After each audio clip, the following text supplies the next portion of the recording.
Breeders' Cup handicapping. I think these are two of the most difficult days all year, simply because you've got so many different horses coming from so many different places who are all targeting to run their absolute best race of the year here. When you're sifting through the Breeders' Cup, what do you think from a handicapping difficulty perspective, and what are some of the tips or tricks that you've used to be able to be successful? Yeah, I think it's one of the tougher events of the entire year as well. I agree with you, and the biggest reason why it's very simple. It's all the best horses that have been running all across the country. Now they're finally meeting up for the first time a lot of the times, right? And you see horses that are maybe 10 or 12 to 1, and you're like, I've bet that horse 3 times this year. How could this horse, and the horse maybe won 2 of them, right? And how can this horse now be 12 to 1?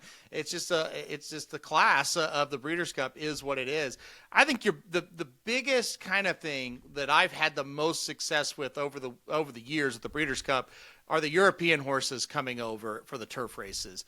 Watch the replays of these horses, know these horses. They're going to win the majority of the turf races, and it's not always that favorite that wins. You may find some diamonds in the rough. I'm thinking about Iridessa, who you and I found a few years ago. I'm thinking about Adaria, who you and I found a few years ago. Horses that were not the favorites, but you watch replays, of these overseas runners. So get to know the European shippers like the back of your hand. That will give you an advantage because a lot of people, they want to bet those American horses in those races.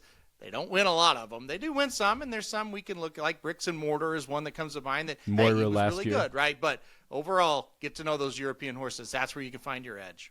Yeah, Aidan O'Brien horses, if there's 2, pay attention to both. Don't just pay attention to one. We've seen, especially like in the exacta, I think it was 2 years ago at Santa Anita, you had a monster exacta where an Aidan O'Brien won at 8-5, but the second place finisher was like 30 to 1. It was the only other Aidan O'Brien in the race, and I want to say the exacta paid $80, something like that for $2. There are definitely ways that you can take advantage of that. I had 2 25 to 1 winners in the sprints last year, both European horses. I got to them because I chucked all the European speed. That's one of my angles in the Breeders' Cup. Don't use European speed because they're slower than U.S. speed, and they're not going to get the lead. Like, how often do you see a European horse leading the sprint on the first turn? How often do you see a European horse going gate to wire in the mile? You don't. Our horses are faster out of the gate. This is a new thing. I think European speed at a big disadvantage when you get to the Breeders' Cup because of the racing style across the pond versus what you see here.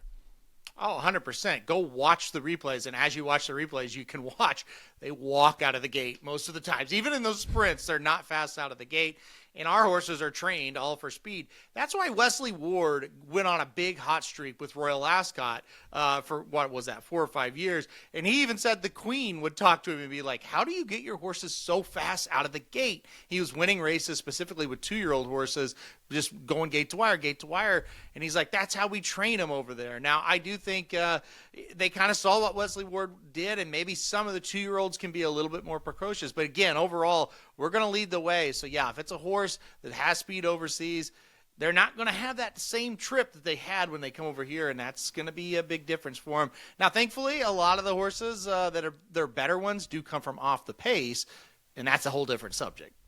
Yeah, it also, you don't turn most of the time when you go 5 furlongs or 6 furlongs in Europe. It's just a straight run, and there's usually like 20 horses. It's a stampede. It's kind of crazy. Go watch an Ascot race on YouTube to see how that plays out. Very different than what we see here in the U.S., where you're limited to 12 horses in those sprint fields.